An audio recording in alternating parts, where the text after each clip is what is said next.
Something that I think is a really important reminder is that having an existential crisis is a huge privilege. I remember being sat in a cafe in California and I looked around and I looked at the trees, I looked at the sky, I just looked at the world around me and I realized that in order for me to be having what I consider an existential crisis, all of my base needs were covered. I didn't worry about where I was sleeping that night. I didn't worry about eating or being able to get clean water.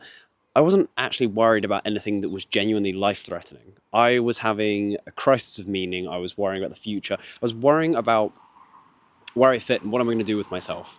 And the funniest part about it is that I didn't really have a reason to worry. I mean, naturally, as your life gets better, you adapt and then you look to higher needs, right? It's very much Maslow's hierarchy of needs, if you've ever heard of that.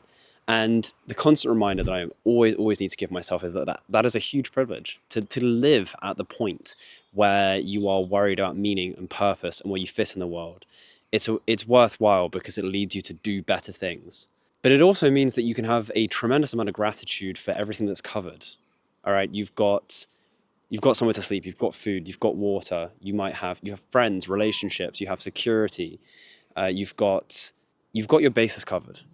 And I need to always remind myself of that because I think when you have these existential crises, you think, what's the point of it all? What am I doing?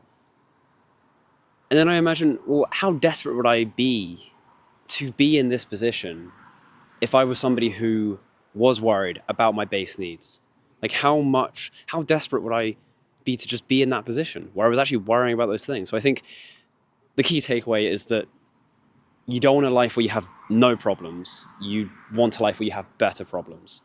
And the quality of your problems represents the quality of your life. So, yeah, watching a 22-year-old have a crisis of meaning and then try and impart what he learned from that.